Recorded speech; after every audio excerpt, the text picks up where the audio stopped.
Hello, mic sound check. Ay, sa mapagpalang umaga po sa bawat isa sa atin, purihin ang pangalan ng Panginoon. Napakagandang Sunday morning ang binigay sa atin ng Diyos. At isang napakalaking blessing na ma-realize na nagising pa tayo kanina. Amen? Ang sabi ng Book of Psalms, I slept and I awoke, not because we're healthy, but because the Lord sustained me. At ang tanging dahilan kaya tayo nagising pa rin at may lakas dahil sinustinahan tayo ng Panginoon. Hindi dahil magaling ang security natin, hindi dahil marami ang laman ng bangko natin, hindi dahil magaling ang doktor o gamot natin, kundi dahil ang Diyos ay nagsustento sa atin. Kaya karapat dapat lamang siyang purihin at sambahin at lalo't higit, hindi lamang pisikal na buhay ang kanyang binigay sa atin. Sa ating mga mananampalataya, binigyan niya tayo ng buhay na walang hanggan sa pamamagitan ng ating Panginoong Kristo. Gusto natin i-welcome din ho ang mga kasama natin online, and we are on a series ng ating pag-aaral sa Sunday School, a very, very important series at magandang prologue ito, kumbaga, sa atin hong parating na youth camp sa April 8, 9, and 10. Ang pinaka-tema ng youth camp is Biblical Manhood and Womanhood. At ang ating pinag-aaralan ngayon sa Sunday School ay yung kontra dun, which is homosexuality and its gospel remedy. Yun yung mahalaga. Hindi tayo tumitigil doon lang sa homosexuality, but ano ba ang gamot nito? Anong solusyon nito? Ang solusyon nito ay hindi more information. Ang solusyon nito is gospel transformation. At tayo ho ay magsimula sa ating gawain at tayo umawit sa Panginoon. Hiningan natin ating tagapagpaawit na tayo pangunahan. Magsitayo po tayong lahat.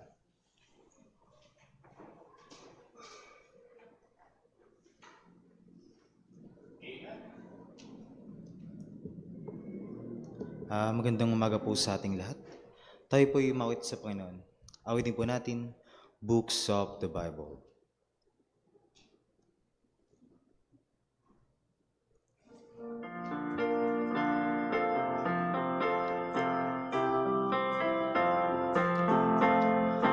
Genesis, Exodus, Leviticus, Numbers, Deuteronomy, Joshua, Judges, and Ruth. 1st and 2nd Samuel, 1st and 2nd Kings, Chronicles, Ezra, Nehemiah, Esther, Job, and Psalms, Proverbs, Ecclesiastes, Song of Solomon,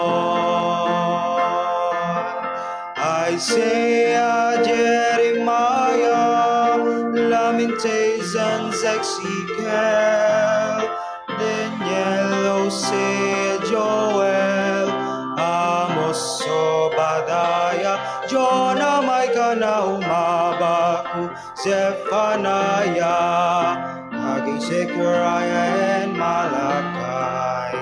These are the books of the Old Testament. Matthew, Mark, Luke, John, Acts, Romans, 1st and 2nd Corinthians, Galatians, Ephesians, Philippians, Colossians, 1st and 2nd Thessalonians, 1st Timothy, 2nd Timothy, Titus, Philemon, Hebrews, James, 1st Peter, 2nd Peter, 3 John, Jude, and Revelation.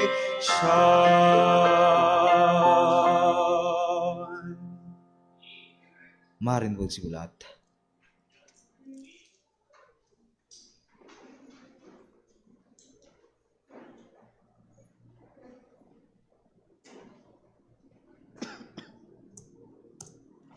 Magandang umaga po sa ating lahat.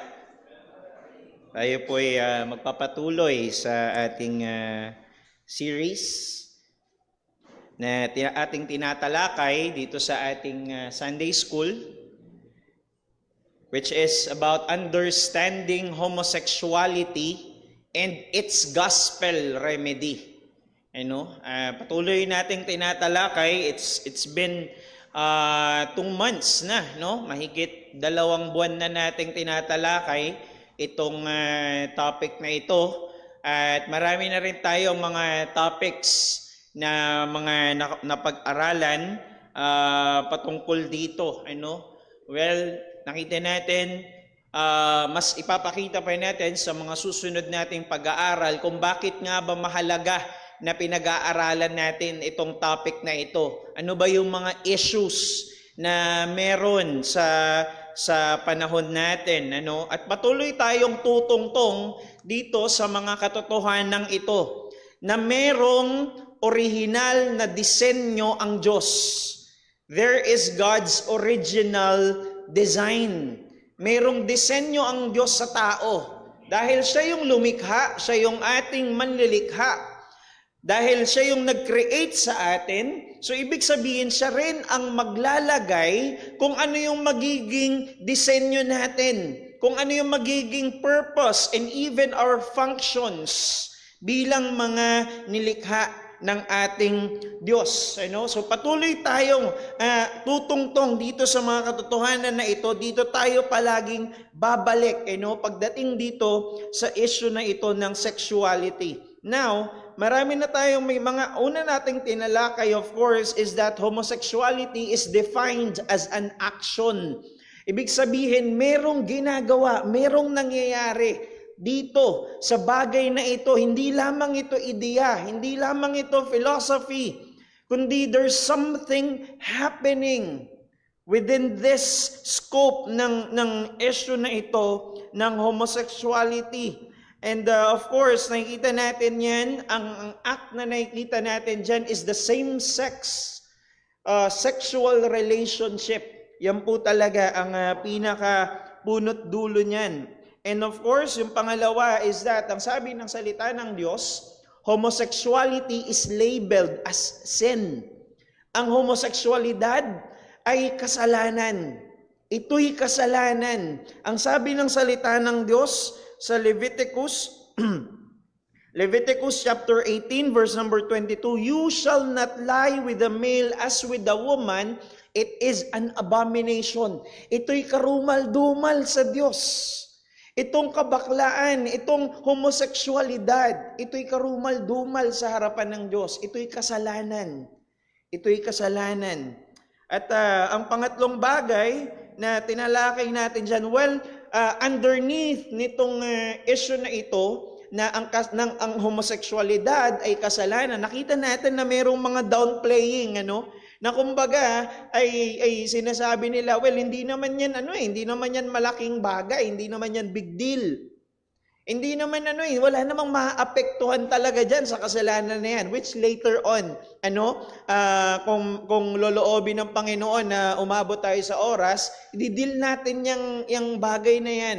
Na kanilang ibinabato, wala namang wala namang nasasaktan. Na ano ba kayo? Na ano ba kayo? Nagmamahalan kami. 'Di ba? Nagmamahalan lang naman kami. Na ano ba ang church? Ano bang nasaktan ba kayo? Yan ang madalas na naririnig natin sa kanila. 'Di ba? So mamaya po itatackle natin itong issue na ito. Now, we discussed yung itong mga downplaying na ginagawa o sinasabi nila when it comes sa issue ng homosexuality. Isa na dyan, sabi nila, the Bible does not oppose homosexuality. Hindi naman against ang Biblia sa homosexuality. Well, nakita natin sa ating mga nakaraang pag-aaral, no. Ang sabi ng Biblia, ang homosexuality ay kasalanan. Ang Biblia ay laban sa homosexuality. Kaya nga, alam nyo po, mga mananampalataya, mga kapatid, dapat talaga nating tindigan ito. Dapat talaga nating tayuan ang katotohanan na ito. Dahil alam natin sa panahon natin ngayon, talagang pressing issue ito. Anong ibig kong sabihin? Talagang maraming mga tao isinusulong ito. Sa mga eskwelahan, sa mga komunidad at iba't iba pa. Sa social media, even sa media itself, sa TV. Ang mga namamayagpag ngayon ay yung homosexuality. Sa panahon natin ngayon ay unti-unti nang tinatanggap ng lipunan ang homosexuality. Yan ang nakakalungkot at nakakatakot. Nakakatakot na pangyayari at pwede pang mangyari sa ating bansa kung sakali man. Dahil later on, makikita natin how destructive ang homosexuality. Homosexuality is destructive. It destroys. Ito'y nakasisira. At ano pa? Ang sabi nila, the term homosexuality is a poor biblical translation. Well, mali lang naman kasi yung translation ninyo, kulang kasi kayo sa pag-aaral eh. Kulang kayo sa pag-aaral, mali yung inaaral ninyo. Well, nakita natin, the term homosexuality ay nanggaling sa word na arsenokoites sa Greek, which mean arsen, yung compound words ito na arsen and koitai or koites, which mean bed, who men with other men. Men who bed with other men. Ibig sabihin, lalaki na sumisiping sa isa pang lalaki o kapwa niya lalaki. Of course, and vice versa, hindi yun ibig sabihin sa lalaki lamang. Nakita natin, even sa salita ng Diyos, sa Romans chapter 1, maging ang mga babae ay nalulong na rin sa ganitong klase ng kasalanan. So, another downplaying na nakita natin that we have discussed is that the sin of Sodom and Gomorrah is not about homosexuality. Yung Sodom and Gomorrah, hindi naman yan tungkol sa kabaklaan eh. Hindi naman kasalanan nila homosexuality. Well, pinag-aralan natin at babalikan natin yan mamaya, yung Sodom and Gomorrah. Ang sabi ng salita ng Diyos, ang kasalanan nila ay homosexualidad. Homosexualidad, napakalinaw niyan. And well, babalikan natin ulit yung katotohanan na yan mamaya. Yung pang-apat, Jesus never talked about homosexuality. Hindi naman nabanggit ng Panginoon yung homosexuality. Wala naman siya nabanggit patungkol sa bakla o tomboy. Well, technically, hindi talaga nagbanggit na word na homosexuality ang Panginoong Jesus nung siya'y yung kanyang earthly ministry. Yung during ng kanyang incarnation, nung siya ay magkatawang tao, wala talaga siya nabanggit na word na homosexuality, but basically, nagturo ang Panginoong Jesucristo patungkol sa sexualidad. Ang sabi ng Panginoon, God created male and female from the beginning. So binalikan niya yung God's original design. Ang nilikha lamang ng Diyos ay lalaki at babae. Dalawa lamang ang kasarian, wala nang iba na nilikha ng Diyos, lalaki at babae. Yan ang katotohanang sinasabi ng Diyos, ng Panginoong Jesucristo at ng salita ng Diyos, ng Biblia. Kaya nga sabi ko kanina, dapat talaga natin tindigan ito. Bakit? Dahil ang backup natin ang Diyos eh. Ang backup mo, ang Panginoong Jesucristo, ang backup mo, ang salita ng Diyos. Hindi ka nakatayo sa isang, sabi nga, yung isang lumulubog, yung isang sinking sand. Ikay nakatayo sa isang matibay na pundasyon. Ang salita ng Diyos. Ano pa? Pinag-aralan din natin, ang sabi nila, we do not practice that kind of homosexuality. Hindi naman kami yung klase ng mga homosexuals na na abusive. Hindi naman kami yung pedophile. Actually, may church nga kami. Member nga kami sa isang church dyan eh. Pwede nilang sabihin na ganoon. Pamilya nga kami ng isang Kristiyanong pamilya eh. Hindi kami yung ganong klase ng mga homosexuals. Well, ang sabi ng salita ng Diyos, homosexuality is a sin. Ito'y kasalanan.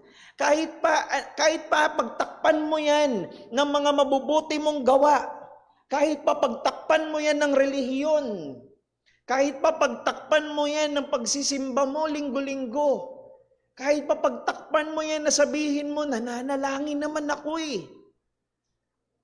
Hindi mo matatakpan ang kasalanan. Ang sabi ng salita ng Diyos, ang kasalanan ay kasalanan. Sin is sin. At ang sabi nila, ang sabi nga ng awit ni Lady Gaga, I was born this way. Ganito ko pinanganak. Anong ibig sabihin nila pag sinasabi nila, I was born this way? ang implied nun, ang ibig nilang sabihin, ganito akong nilikha ng Diyos eh. So ibig sabihin, dapat ako maging ganito. Nilikha ako ng Diyos na ganito eh, kinreate niya akong ganito eh. So kumbaga, ang sinasabi nila, kasalanan ng Diyos. Kung kasalanan ng pagiging bakla, ang pagiging tomboy, ang pagiging bisexual, asexual, at lahat pa ng mga letter sa LGBTQIA, BCD, hanggang Z. Lahat ng letter doon. Ang sabi ng salita ng Diyos ay hindi tayo nilikha ng Diyos na ganoon. Ang nilikha lamang ng Diyos ay lalaki at babae. But of course, nakita natin sa kabilang banda may katotohanan din ito. Dahil ang sabi ng salita ng Diyos, tayo ipinaglihi sa kasalanan. Kaya sinasabi nila, I was born this way, tinatanggap lamang nila na yung kanilang lifestyle, yung kanilang ibinubuhay, kanilang inilalakad na buhay ay kasalanan. Ito'y kasalanan. At nakita nga po natin, of course, sabi nila may prohibition, yung prohibition ng Leviticus, hindi na applicable sa mga Kristiyano. Well, nakita natin na applicable pa rin yan sa mga mananampalataya sa panahon natin ngayon. Now, pupunta tayo ngayon sa pang-apat, actually yung pangatlo is that homosexuality is a counterfeit love. Hayaan nyo lang po akong daanan ito muna bago tayo tumungo sa number 4 dahil may kinalaman din ito. Napag-aralan natin last time, homosexuality is a counterfeit. Ito'y peke. Ito'y hindi tunay na pag-ibig. Gusto ko pong makita natin ang sabi ng salita ng Diyos, for God is love. Ang Diyos ay pag-ibig. Kaya ang pag-ibig, ang may disenyo yan ay ang Diyos mismo dahil yan ay nagmumula sa Kanya. So ibig sabihin, merong banal, merong tama, merong matuwid na anyo ng pag-ibig. At makikita natin yan walang iba sa halimbawa ng Diyos. Ang kanyang halimbawa ng pag-ibig ay walang iba. Ang sabi ng John 3:16, for God so loved the world that He gave His only begotten Son, that whosoever believeth on Him shall not perish, but have everlasting life. Yung pag-ibig ng Diyos, ipinakita niya sa pamagitan ng ibinigay niya ang kanyang kaisa-isang anak, ang Panginoong Jesucristo. At ang sabi ng Romans 5:8, but God commended His love toward us in that while we were yet sinners, Christ died for us. So yung pag-ibig ng Diyos, ipinakita niya sa paanong paraan? Namatay si Kristo para sa atin. So makita natin, merong tama, merong tuwid, merong banal na paraan ng pag-ibig. At itong homosexualidad ay isang mali, peke at makasalanang paraan ng pag-ibig o klase ng pag-ibig. Ang sabi ng Ephesians chapter 5 verses 3 to 5, but sexual immorality, again, pag tinutukoy ang sexual immorality, palagi ang connected sa mga sexually immoral sins sa Leviticus. And all impurity, all covetousness must not even be named among you as is proper among saints. Let there be no filthiness or foolish talk, nor crude joking which are out of place, but instead let there be thanksgiving. For you may be sure of this, that everyone who is sexually immoral or impure, or who is covetous, that is an idolater, has no inheritance or in the kingdom of Christ and of God. So makita natin dyan, merong tatlong klase dyan ng pag-ibig na counterfeit love. Una yung sexual immorality. Pangalawa yung impurity. Pangatlo yung covetousness. Na mamaya makikita natin na ito rin yung mga lumalabas na kasalanan pagdating sa homosexualidad. Yung sexual immorality, of course, malinaw, yung impurity, yung isa dyan na manifestation ng purity ay yung sinasabi dyan na filthiness, foolish talk. Yung maruruming mga salita na lumalabas sa bibig. Na minsan minsan ay nanonormalize na yung mga green jokes, yung mga green talks. At alam mo na nasa mali kang klase ng pag-ibig kapag normal na lamang sa inyo na ang kabastusan.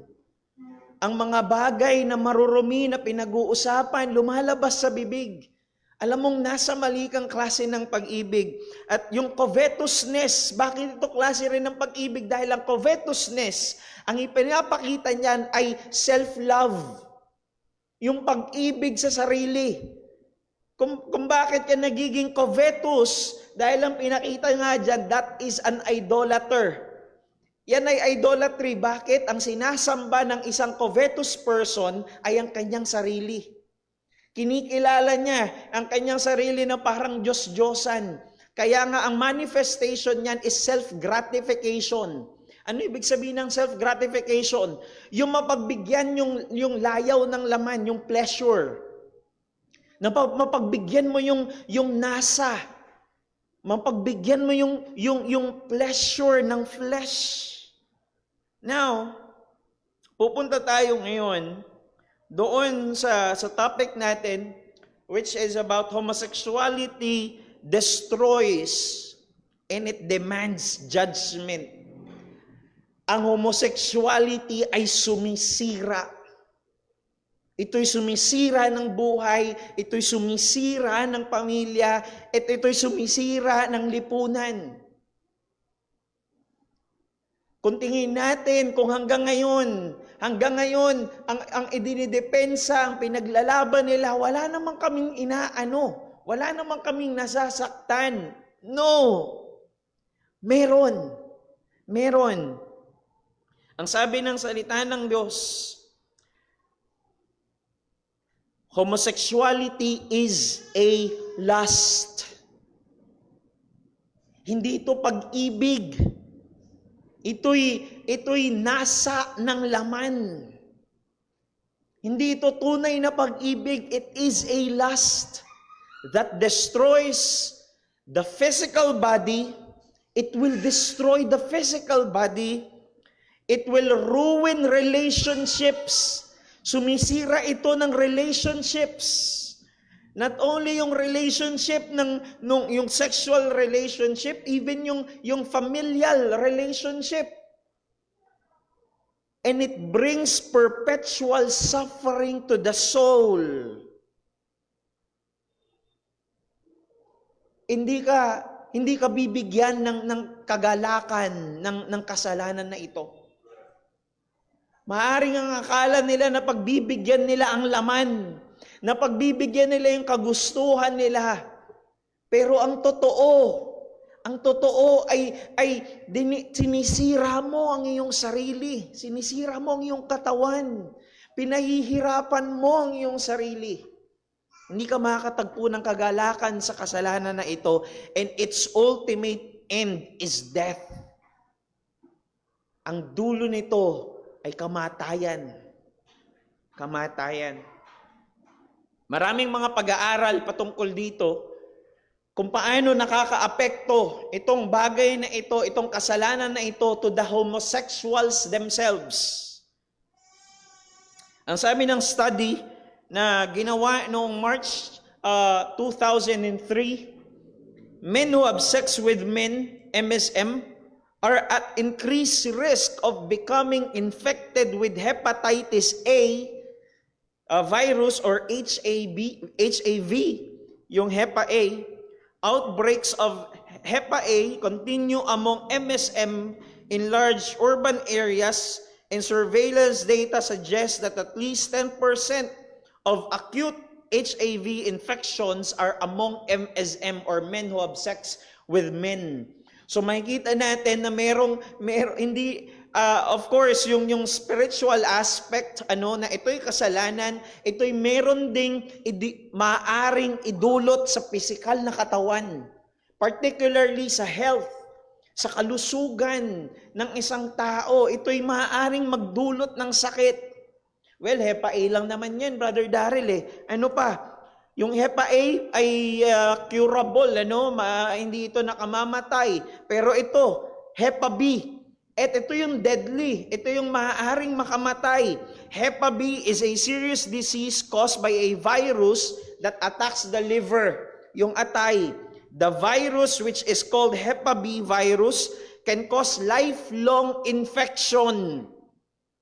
Lifelong infection, imagine. Na buong buhay mo dahil pinagbigyan mo yung nasa ng laman, yung pleasure.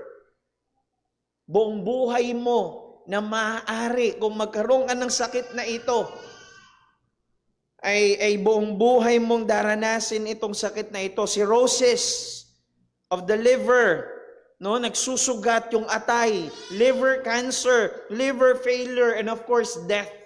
Men who have sex with men who are also at risk for acquiring Hepa B, approximately 15% of all new Hepa B virus infections are among homosexuals. 15%. Ganun kataas. Ganun kataas. Ganun karami. At hindi ko alam gano'n nakataas yung percentage na yan sa ngayon. Imagine, 2003 pa ito, 2023 na. Kung gaano kabilis nag-spread ito. 2024, 21 years na, magti-21. At hindi lamang yun.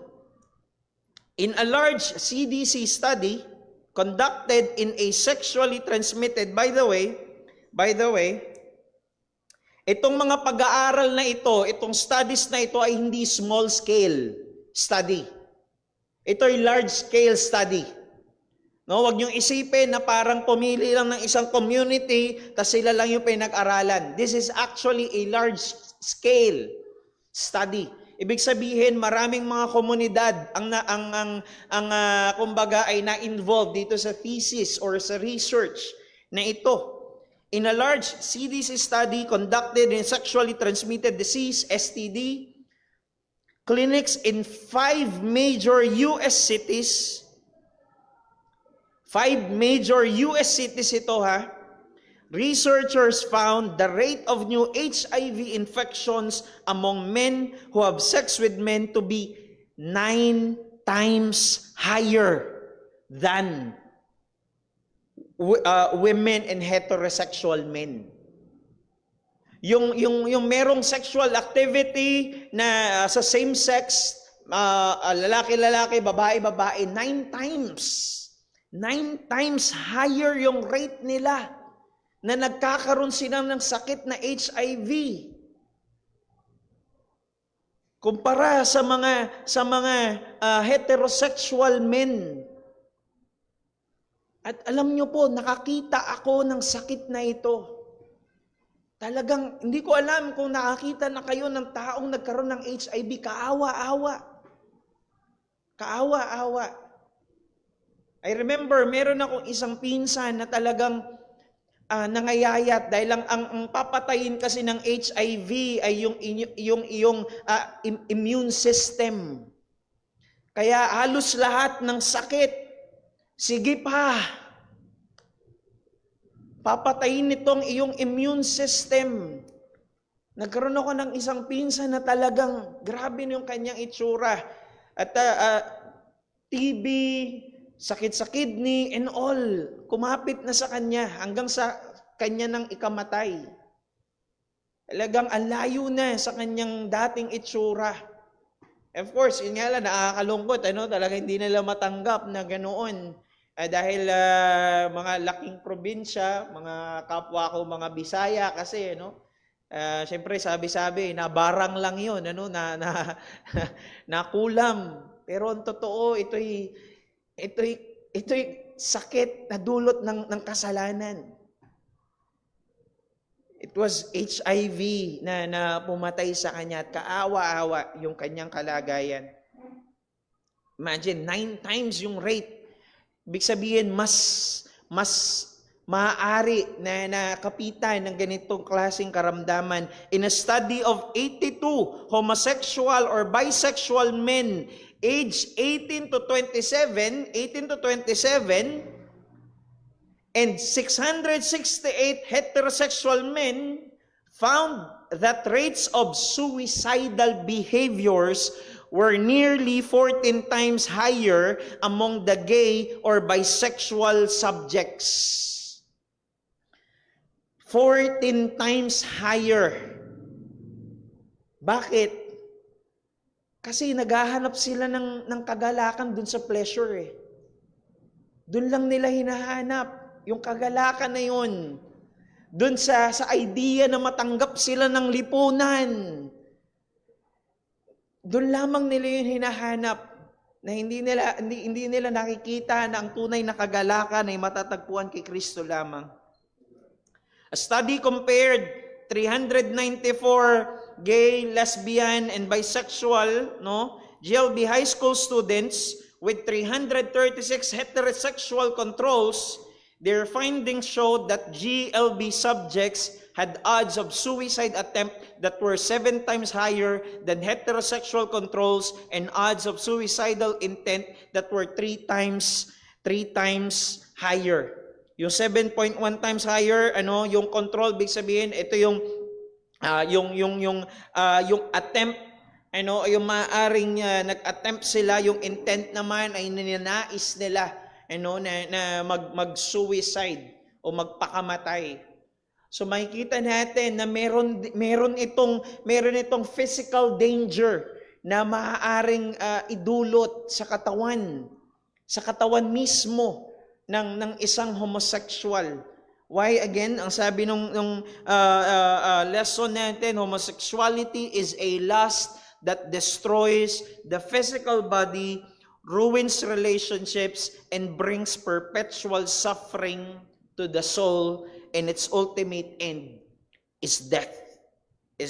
Now, meron silang claim, ito nga yung claim nila, well, same-sex marriage or relationship does not hurt nor threaten other people's lives.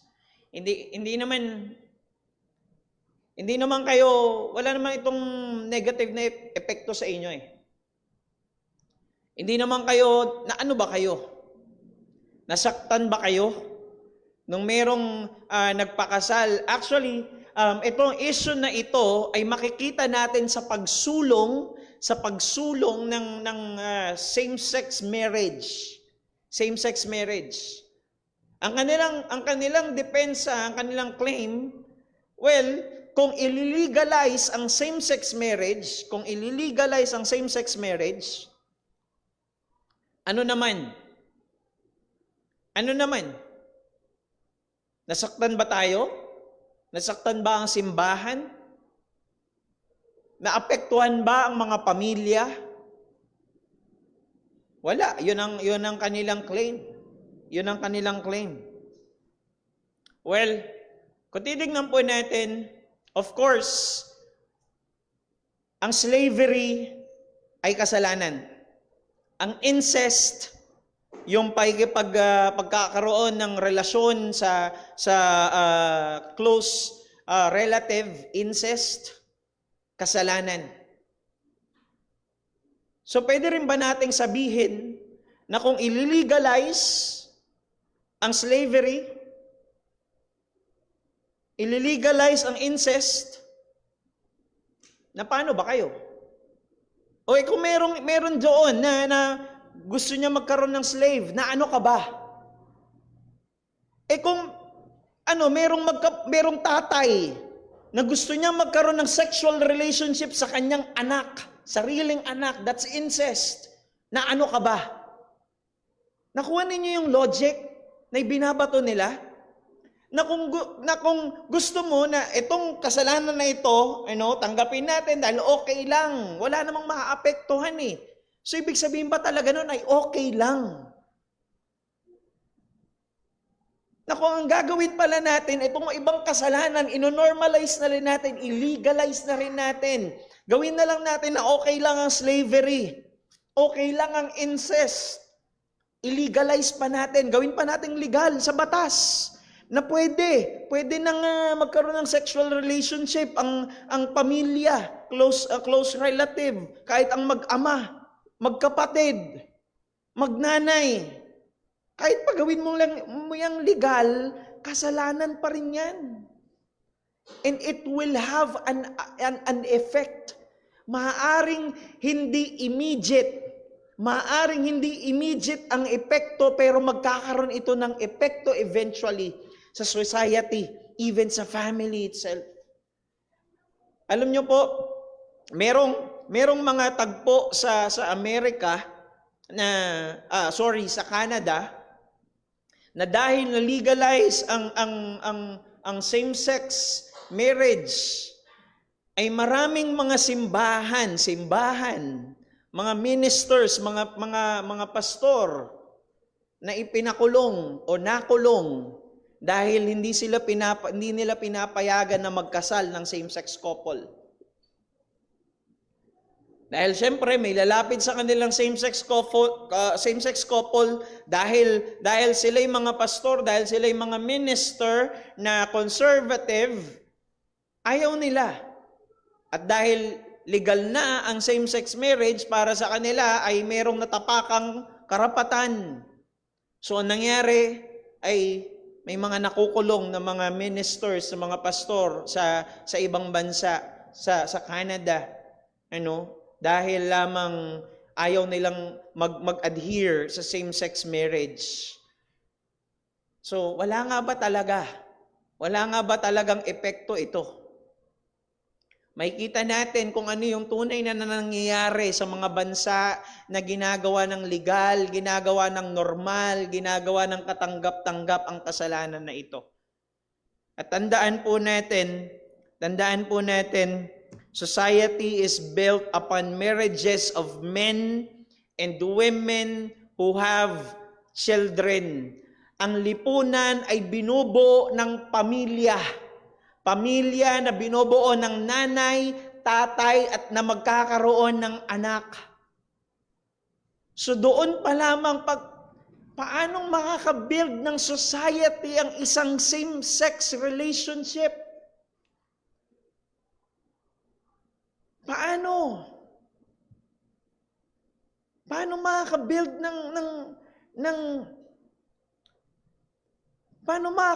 ng society ito? Hindi man nga lamang ito makaka-build ng isang pamilya. Ang isang same-sex na relationship. Well, ito ang kanilang depensa. Well, totoo, hindi kami pwedeng magkaroon ng anak. Hindi kami pwedeng magkaroon ng anak. So, anong gagawin nila? Same-sex couples can just adopt children to form a family and build a society. Pwede naman kami mag-ampon eh. Pwede naman kami mag-ampon. Maaaring nagtataka kayo, paano silang dumadami? Isa ito sa kanilang mga kaparaanan. Hindi sila nagkakaroon ng anak, pero ang ginagawa nila, sila'y nag-aampon ng kanilang magiging mga anak. Ito ang kanilang depensa. Now, gusto ko mapag-isipan natin, ano yung problema rito? Ano yung mali? Ano yung mali pa rin dito kahit na may depensa, pwede naman kami mag-ampon eh. Yung kapwa lalaki na magkarelasyon, hindi yung magkakaroon ng anak. Ang gagawin nila, mag-aampon. Yung kapwa babae na magkarelasyon, hindi yun magkakaanak. Ang gagawin nila, sila'y mag-aampon. Ngayon, katanggap-tanggap na ba yun? Nakabuo na kami ng pamilya, makakabuo kami ng lipunan, makakabuo kami ng society, katanggap-tanggap na ba yun? Una, nowhere in the Bible does it promote, before we go to that, actually, ang isa pang sinasabi nila dyan, adoption, after all, is a biblical idea. Which is true. Tayong mga mananampalataya, tayo'y ibinilang ng Diyos. Tayo'y inampon ng Diyos sa kanyang pamilya. At ang sabi nila, ito'y biblical idea. Now, nowhere in the Bible does it promote adoption in the context of same-sex couples. Totoo, na ang adoption, ang pag-aampon ay isang biblical na idea, pero wala kang matatagpuan sa salita ng Diyos na ito'y binigay na provision ang adoption para kanino? Para sa mga same-sex couples. Walang ganon. Walang ganon. Nagkaroon lamang ng mga adoption, humanly speaking, nagkaroon ng adoption in provision sa ilang mga bagay tulad na lamang ng infertility, na hindi magkaanak. Isa ito sa mga provisions ng Panginoon, yung adoption. And so makikita natin, never na tinalakay, never na binigyang daan ng salita ng Diyos na ang adoption ay, inopen, binuksan yan para sa mga same-sex couples. Walang ganoon. Walang ganoon. Pangalawa, makikita natin, same-sex couples would have to rely on orphanhood. On orphanhood, sa pag-aampon. They will rely sa pag-aampon. Una, tingnan po natin, Ang isang homosexual na couple, hindi sila maaring magkaanak. Organically speaking. No? Hindi sila maaring magkaanak. So, saan sila magre-rely? Sa pag-aampon. Sa orphanhood. Now, what's the problem with that? Anong problema doon? Anong problema doon? Una sa lahat, ano ba yung dahilan? Ano ba yung sanhi ng orphanhood? What are the causes of orphanhood? Bakit ba merong mga inaampon? Why? What are the causes? Ang sabi, major contributing causes to this staggering number of orphanhood are war, poverty, disease, accidents, malnutrition, and natural disasters. Other complex factors to the orphan crisis are human trafficking, child prostitution, and child slavery. Take note, 80% of children in orphanage institutions are placed in these facilities as a result of factors such as poverty, disability, marginalization, migration, trafficking, lack of access to health, education, or family support services. Yung mga bata na naroon sa bahay ampunan ay mga bunga ng mga bagay na ito. Sila'y mga bunga ng war, sila'y mga bunga ng poverty, sila'y mga bunga ng broken families, sila'y mga bunga ng mga unwanted pregnancies, sila'y mga bunga ng rape, sila'y mga bunga ng mga hidden relationships ng mga priests and nuns.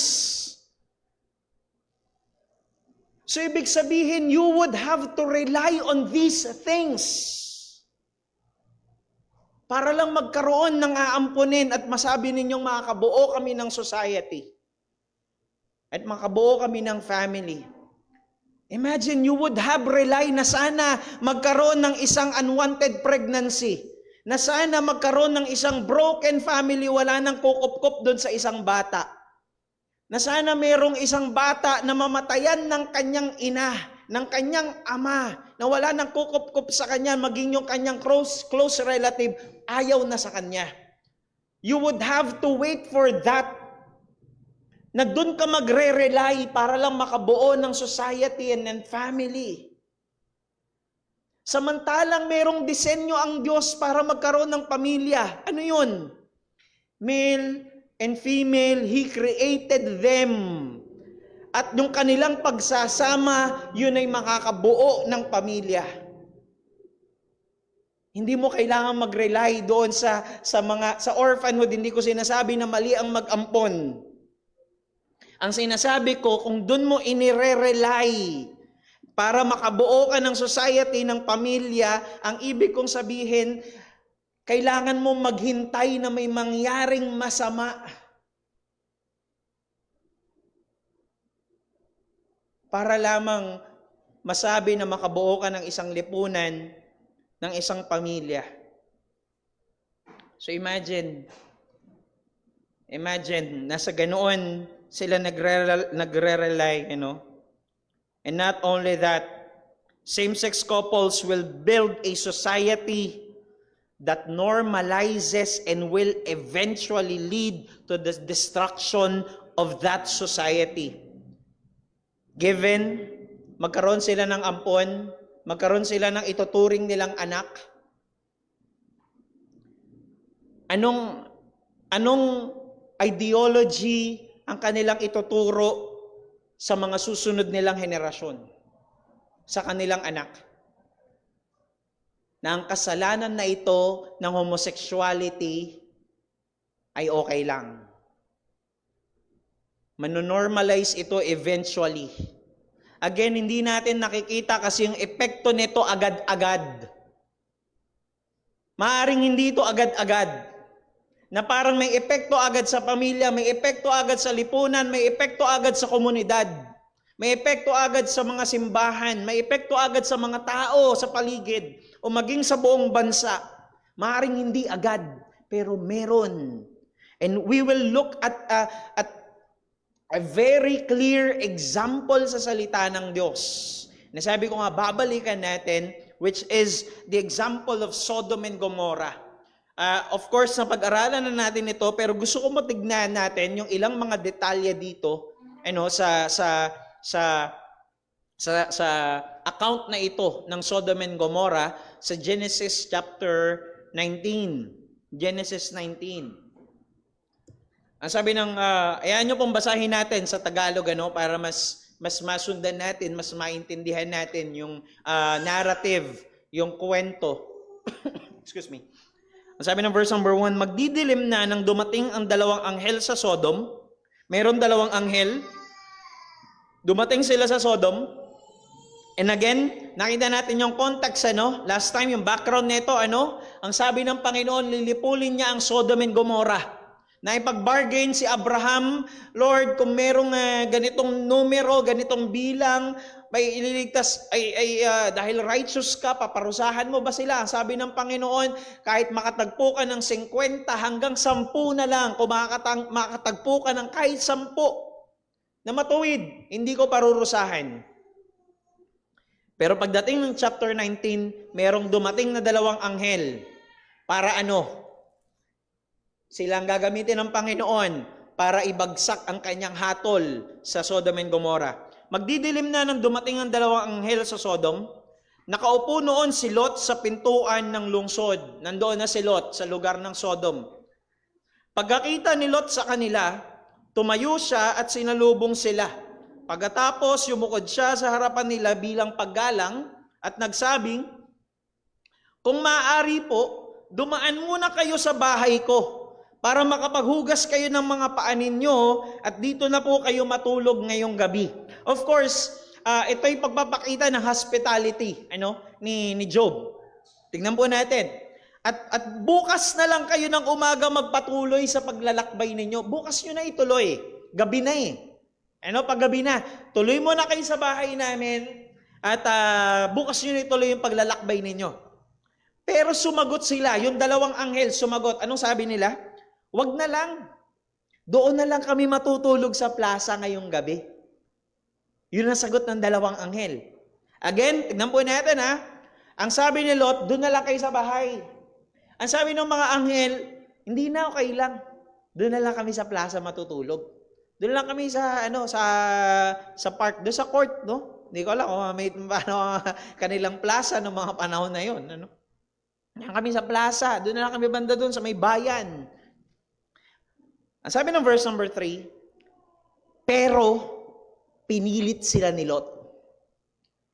Pinilit sila ni Lot. Makikita nyo rito, there's something unusual na nangyayari. Of course, yung hospitality nila, pagiging hospitable nila, ayain mo sila, ayain mo sila makituloy sa inyong bahay. Ngayon kung ayaw, di okay na. Pero makikita natin dito, pinilit sila ni Lot. So there's something na nangyayari na. Merong dahilan kung bakit sila kailangang pilitin ni Lot. Hindi, doon na lang kayo sa amin. Doon na lang kayo sa bahay tumuloy. Huwag kayo ron sa plaza. Pinilit sila ni Lot. Kaya sumama na lang sila sa bahay ni Lot. Nagpaluto rin siya ng tinapay na walang pampaalsa at nang handa na, naghapunan sila. Pinakain sila ni Lot, nagpaluto si Lot, pinakain sila. Sabi ng verse number 4, nang mahihiga na sila para matulog, dumating ang lahat ng bata at matatandang lalaki ng Sodom. Tignan niyo po ang naging epekto, ano? Tignan niyo po yung epekto ng homosexuality. Sabi ko nga, maaring sa ngayon, wala pa yung ganap na epekto sa society natin, sa lipunan natin. Pero at this point in time, na sobra nang na-normalize, sobra nang tanggap, sobra nang okay lang itong bagay na ito, okay na.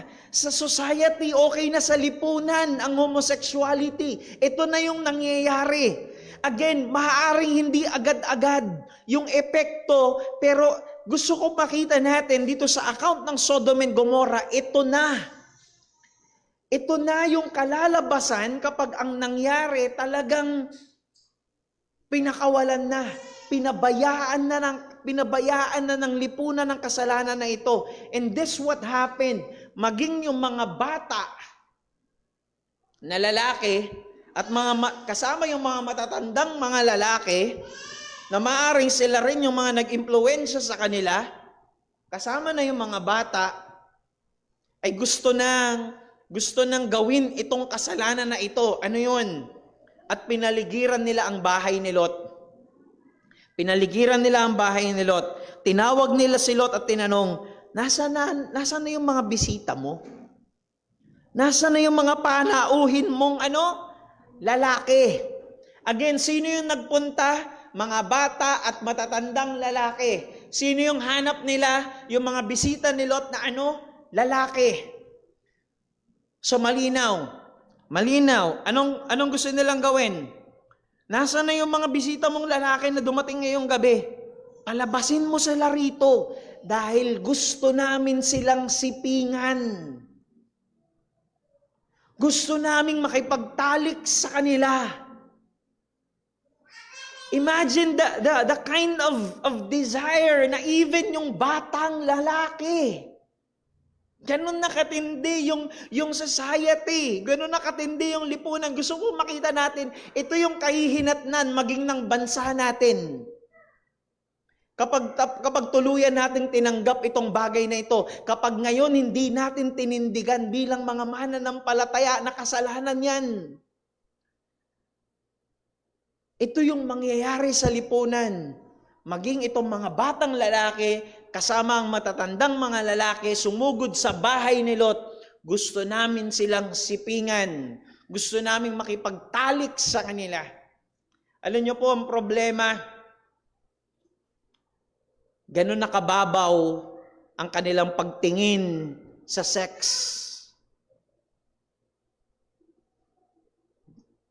Sa nakaraan nating pag-aaral, ano yung original na disenyo ng Diyos? Sex under the covenant of marriage is good and honorable. Ito'y mabuti at honorable. Yung kanilang pananaw na ngayon, ang gusto lang nila makipagtalik, makipag-sex. Bakit? Para pagbigyan yung nasa ng laman. Self-gratification. Covetousness, which is idolatry, ang sabi ng salita ng Diyos, para mapagbigyan yung kanilang ninanasa ng laman. Ganun na lamang ang kanilang pananaw pagdating dito sa bagay na ito. Ang sabi ng salita ng Diyos sa Hebrews 13 verse number 4, let marriage be held in honor among all, and let the marriage bed be undefiled, for God will judge the sexually immoral and adulterous. Honorable ang marriage, honorable ang sex under the covenant of marriage. At ang sabi ng Genesis chapter 2 verse number 25, going back dun sa original design ng Panginoon, and the man and his wife, Adam and Eve, were both naked and were not ashamed. Yung love making, yung sex, yung pagtalik under the covenant of marriage is not dirty, hindi ito marumi, hindi ito kahiya-hiya. Bakit? It is good and honorable. It is good and honorable. So, ang kabaligtaran nun, yung pagtalik na nasa labas ng kasal, ito'y hindi mabuti. Ito'y dishonorable.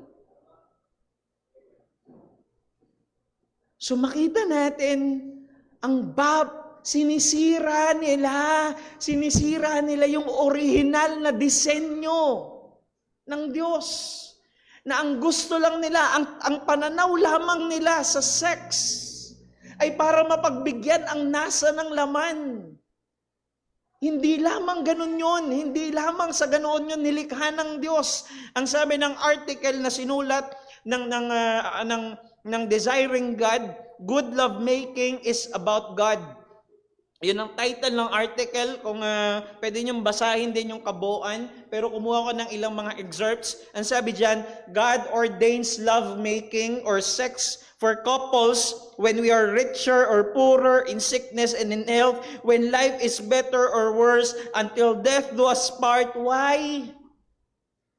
Because it reflects the enduring love of God for us. Napakaganda nitong bagay na ito. Ito'y regalo ng Diyos.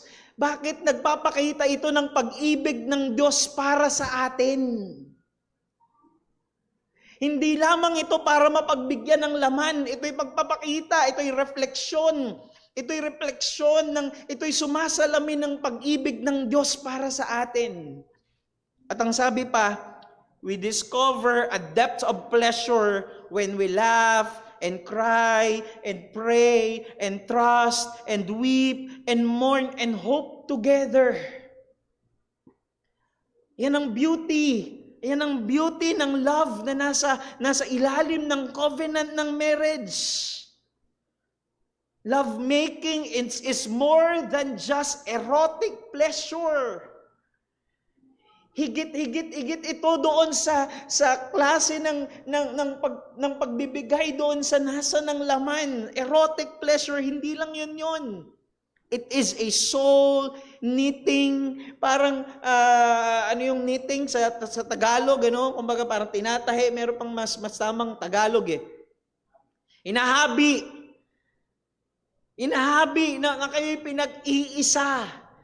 Soul knitting intimacy that deepens with time. It deepens the relationship. That's how beautiful, that's how good and honorable yung bagay na ito. Kaya nga, maging sa ating mga mananampalataya, ay kinikip natin ito for marriage. Hindi natin basta ibinibigay itong bagay na ito na basta lamang. Ito'y regalo ng Diyos para sa mag-asawa at ikinasal ng Diyos. God designed this soul level intimacy to reflect the deep, intimate, committed, faithful, servant-hearted commitment between Jesus and His bride, the church. Nagpapakita ito ng dakilang pag-ibig ng Panginoong Jesucristo sa kanyang iglesia. Ito'y refleksyon ng pag-ibig ng Panginoon. At ang sabi nila dun sa article, the goal of sex isn't ultimately just enjoying your spouse. Of course, kasama yon. To enjoy your spouse, but hindi lang yun yung ultimate goal. The goal of sex isn't ultimately just enjoying your spouse, but it is enjoying God as the giver of good gifts. It is to glorify God. Sex glorifies God. Of course, no, yung context natin is the kind of sex na under ng covenant ng marriage. Mas may enjoy mo hindi lamang yung asawa mo, may enjoy mo rin ng Diyos na siyang nagbigay ng magagandang kaloob sa iyo. Ganun kaganda itong bagay na ito. Pero ang nais ng mga tao nasa Sodom and Gomorrah, gusto namin silang sipingan. Una, hindi nila yung asawa, hindi nila yung kaano-ano, hindi nga nila kilala eh. Bakit? Sinisira nila yung mabuting regalo o kaloob ng Diyos sa sangkatauhan o para sa mag-asawa in particular. Wala na silang ganong pananaw na honorable yan, good yan, hindi na. Ang babaw na ng pananaw nila. Ang gusto nila mapagbigyan lang yung nasa ng laman. Ganon lang ba yun? Ganun lang ba yun? Tang sabi dyan, yun nga, ang palabasin mo sila rito dahil gusto namin silang sipingan. Sabi ng verse number 6, lumabas si Lot ng bahay para harapin sila. Nang lumabas siya, isinara niya agad ang pintuan. Sinabi niya sa kanila, mga kaibigan, nakikiusap ako sa inyo. Huwag niyong gagawin ang iniisip niyong masama. Doon pa lang, alam na, pinapakita na ng salita ng Diyos, masama yung kanilang gustong gawin. Verse number 8. Of course, ito yung ginawa ni Lot, Kung gusto nyo, may 2 akong anak na dalaga, ibibigay ko na lang sila sa inyo. At bahala na kayo kung anong gusto ninyong gawin sa kanila. Pero wag nyong galawin yung 2 taong bisita ko. At sila dapat ko silang protektahan. Again, hindi natin justify na tama yung ginawa ni Lot, na yung anak niya na lang ibibigay niya. Pero ang sinasabi nga natin sa pinanggalingan nilang kultura, ganun sila ka-hospitable. Di bale nang masaktan sila yung pamilya nila, wag lang yung bisita nila. But then, mali pa rin yung ginawa ni Lot. Alright? Malinaw yon. Now, ang sabi ng mga tao, verse number 9, pero sinabi ng mga tao, dayuhan ka lang dito Hindi ka taga rito. Dayo ka lang. Dayuhan ka lang dito. Kaya sino ka para makialam sa amin? Umalis ka riyan. Umalis ka dyan. Kasi inarangan niya yung pinto di ba? Inarangan ni Lot hawak-hawak niya yung pinto. Magkausap sila. Meron akong anak dito. Sila na lang. Sabi nung mga tao dun sa labas, dayuhan ka lang dito. Huwag ka makialam sa amin. Baka ikaw pasaktan namin. Pagkatapos, itinulak nila si Lot. Itinulak nila si Lot. Imagine yung na insatiable na sila. Ano yun? Yung hayok na sila sa nasa ng laman. So kita ninyo yung epekto. Again, maaaring sa ngayon, hindi natin nakikita yung kabuuan ng epekto ng kasalanan ng homoseksualidad. But this is what will happen kapag pinabayaan natin ito. Na maging yung mga bata, ganun na hayok, na parang, alam mo yun, parang isang aso na talagang gusto ng lumapa. Alam niyo yung zombie, sa mga movies, na talagang pag nakakita, nakarinig, susugod na. Diba? Talagang wala na silang ibang gustong gawin, kundi yun na lang. Ganon na sila kahayok sa laman. Na wala nang sinisino. Na-imagine, nakasarado na yung pinto, talagang tinutulak nila, gusto nilang gibain, hanggang matulak nila si Lot, lalapit sana sila sa pintuan para gibain ito, pero binuksan ito ng 2 anghel na nasa loob, hinatak nila si Lot papasok, isinara ang pintuan, pagkatapos binulag nila yung mga tao, para hindi nila makita ang pintuan. Pero hinahanap pa rin nila. Ganon sila katindi. Ganong katindi. Yung epekto nito maging sa pagkatao ng mga tao sa lipunan na magiging ganon na kahayok sa laman. At ang sabi ng verse number 12, sinabi ng 2 anghel kay Lot, kung may mga anak ka pa, manugang na lalaki, kamag-anak sa lungsod ito, isama mo silang lahat, umalis kayo rito dahil lilipulin namin ang lungsod na ito. This will lead to destruction. Sisirain ng Diyos ang isang lipunan na tuluyan na tinanggap ang kasalanan na ito.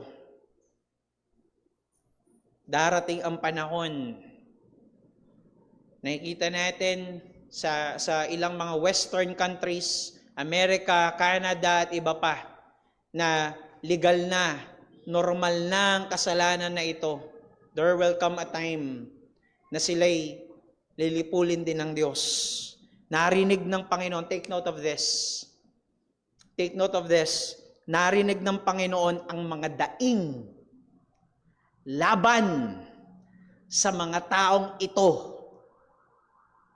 Ibig sabihin, may mga taong naapektuhan dahil sa kanilang kasalanan.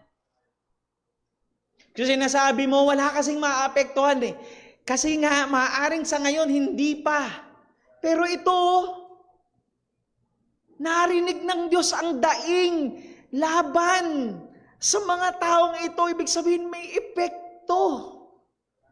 May nasasaktan, may nasisirang mga tao, pamilya, buhay sa labas nila. Merong epekto. Meron. Sabi diyan na puro kasamaan ang ginagawa. Again, kasalanan, kasalanan, kasalanan. Kaya ipinadala niya kami rito para lipulin ang lungsod na ito. And we know how the story went. Nilipol ng Diyos ang Sodom and Gomorrah. And take note, hindi po doon natapos ang istorya.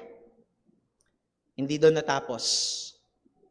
Paglabas nila Lot, of course, naging asin na, naging haligi ng asin ng kanyang asawa.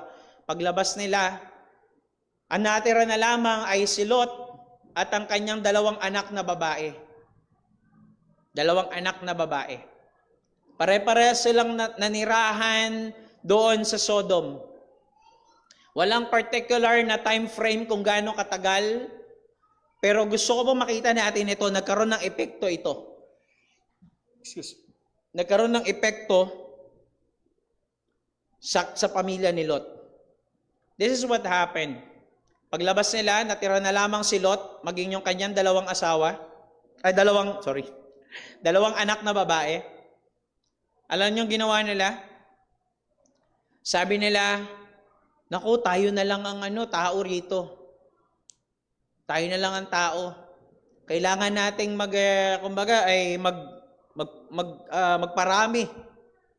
So ang ginawa nila, nilasing nila ang kanilang ama. Nung makatulog na yon, yung panganay, sinipingan niya yung sarili niyang tatay. Sumunod na araw, nilasing nilang mulit si Lot. Nung makatulog na si Lot, sinipingan nung pangalawa o nung bunso yung kanyang sariling ama. Sa ganong paraan, verse number 36, ganong paraan, nabuntis ang dalawang anak ni Lot sa pamamagitan niya. Again, meron itong epekto. Even sa klase ng pamumuhay, pag-iisip ng pamilya ni Lot, ng kanyang dalawang anak, nagkaroon na ng epekto. Na okay lang yung kasalanan.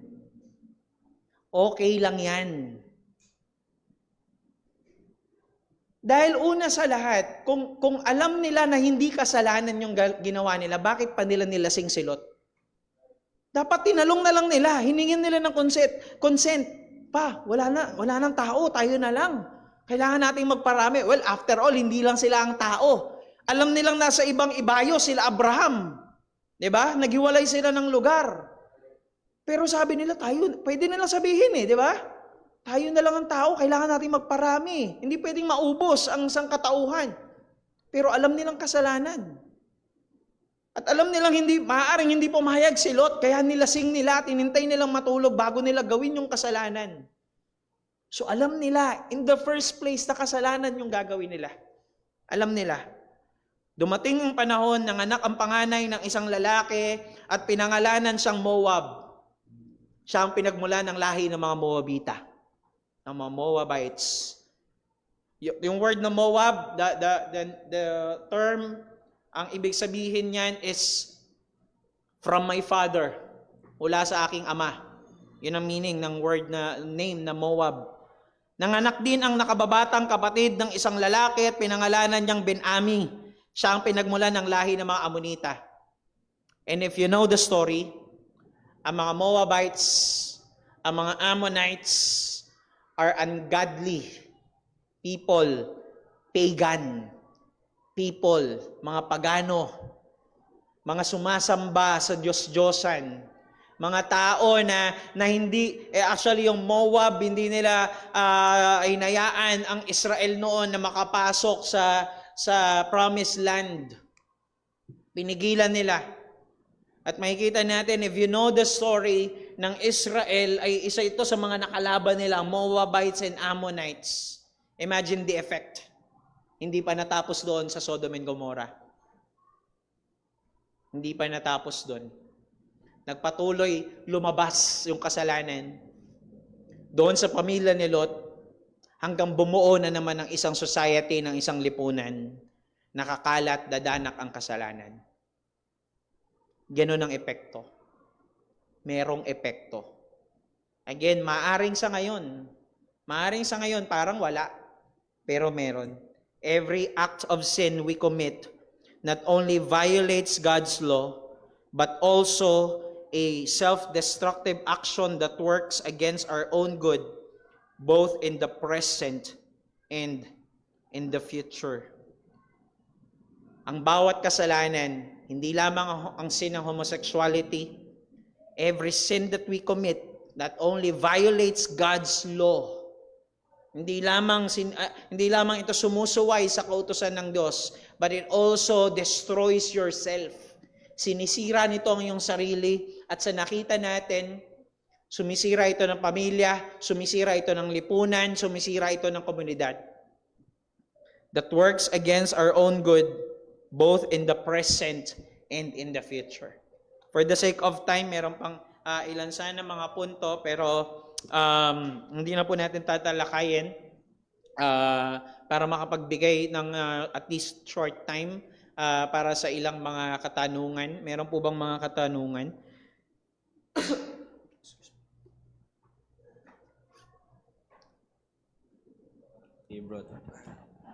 Sige po. Good morning, brother. Recently kasi parang nabasa namin yung news about sa isang kilalang theologian na seemingly ina-approve niya yung tawag dito. Meron kasi siyang binigyan ng advice na isang ina ng isang homosexual, and then I think alam mo naman kung ano yung nangyari, and siguro mas malinaw kung ikaw na lang din po magsabi ng issue para mas okay. Sige po. Bali, ano yung tanong? Ano yung Ang tatanong ko lang po, ano ba yung dapat maging response natin as a Christian sa kasi parang dinoble down niya yung yung respond niya dun sa question ng nanay, parang ayaw niyang i-recant yung advice niya na mali. I think para sa akin mali. So yun, maganda i-present mo na lang po sa church yung issue na yun. Alright, okay, thank you. Meron pong isang theologian na merong nagtanong sa kanya. Ang tanong sa kanya ng isang nanay, meron akong apo na ikakasal siya sa isang same-sex. So same-sex, sila ay magkakaroon ng same-sex marriage. Anong gagawin ko? Yun ang kanyang tanong.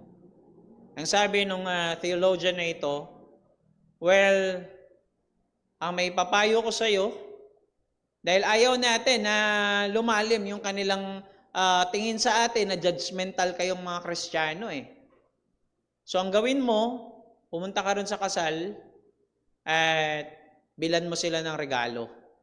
Of course, bigay mo yung regalo, ano? Bilan at bigyan mo sila ng regalo.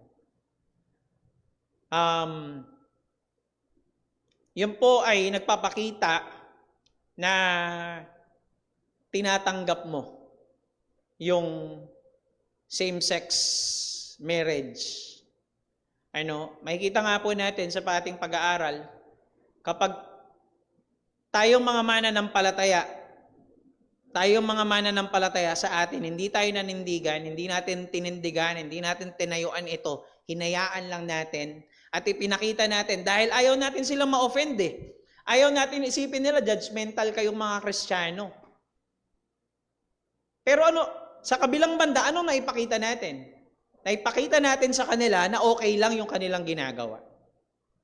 Which is a wrong implication na maaring mangyari. Anong pwede sana nating gawin? I would have kung ako, I would have answered na maaring sumulat siya or replyan sa message, maaring sulat para mas formal, email, depende kung paano sila na ipag-communicate. Sulatan niya yung kanyang apo, na ikakasal, na mahal kita bilang aking apo, pero kasalanan yung inyong gagawin at ito'y hindi tanggap ng aking konsensya, maging ng sinasampalatayanan kong pananampalataya ayon sa salita ng Diyos, na hindi dapat ako makiayon sa ganitong bagay.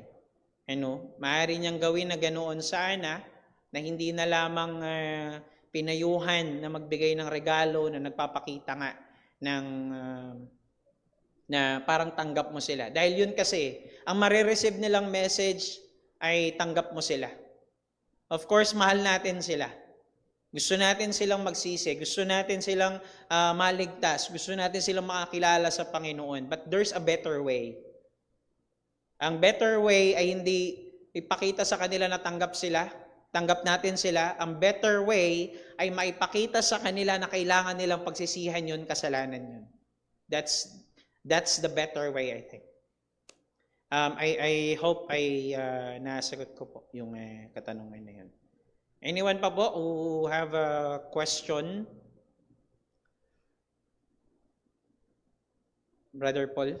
Hindi siguro question but an addition doon ho sa Sige naging po. tanong. Go ahead po. Siguro iba ho sa inyo, nakita na yun sa social media. Because pag uma-attend tayo ng kasal, we celebrate. Yes. We celebrate with. Hindi lang tayo basta nakikikain sa kasal. Bagamat yung iba, yun lang ang habol. Tama po. Sa may lumpia. When we go to a wedding, we celebrate. Actually, sa wedding ceremony ay merong question. Kung sino man na naririto na may naaalam na dahilan upang ang kasalang ito ay hindi matuloy, magsalita na ngayon or habang buhay ng manahimik. At kung tayo ay tapat na Kristiyano na handon sa kasalan ng same sex, kinakailangan tayo magtaas ng kamay. Hindi sila pwedeng makasal dahil pareho silang kasarian. So ang pag-attend doon ng isang Kristiyano ay dapat mag-impede or pumigil doon sa kasalan. At ang pag-attend doon ng isang Kristiyano is it shows that you are celebrating with. And that means ang mensahe, as you have said nga ni Brother Daryl, is you are accepting, you're affirming yung bagay na yon. Now, kung ako siguro ako mag-a-advise doon sa lola, hindi ko siya i-advise na pumunta. Parang ganda nung sinabi na gumawa ng sulat, na ipakita yung pagmamahal, sabihin yung pagmamahal, i-reaffirm yung pagmamahal, pero mapapakita doon at the same time, hindi mai-affirm yung kasalanan. At marami pang okasyon, may birthday, may Thanksgiving, may iba't ibang mga okasyon na pwede silang magkasama-sama, na pwede niyang ipakita yung pagmamahal doon sa apo niya. Pero napakaganda maipakita niya rin yung kanyang loyalty sa ating Panginoong Kristo sa pagdating doon sa hindi pag-attend doon sa kasalan na yon. So, muli, Gusto ko makita ho natin yung idea na yon na hindi ka lang basta nandun. Pag umattend ka sa ganung klaseng it means you're celebrating with them. At kung ito ay isang bagay na hindi kalugod-lugod sa Diyos, hindi dapat ito pagdiwang natin bilang mga mananampalataya. Thank you po. Marami pong salamat. Meron pa po ba? Kung wala na po, tayo na po ay manalangin. O Diyos naming dakila, aming Ama na makapangyarihan sa lahat, Ikaw ang Diyos na banal na napupuot sa kasalanan. At nakita po namin magmula sa iyong mga salita na iyong hahatulan ng kasalanan. Nawa Panginoon, bilang iyong mga anak at bilang mga naririto at nakakarinig ng aming pag-aaral, nawa Panginoon, ay iligtas mo kami sa kasalanang ito. Ikip mo, Diyos, ang aming mga puso, ang aming mga isip, na nawa, Panginoon, hindi kami mahulog sa ganitong kasalanan. Hindi lamang in particular sa kasalanang ito, maging sa kung anumang kasalanan, o Diyos, ay ikip mo nawa kami, Panginoon. Tulungan mo po kami na mabuhay sa kabanalan, mabuhay sa katuwiran, at mabuhay na ginagawa ang mga bagay na sang-ayon sa iyong kalooban, Panginoon.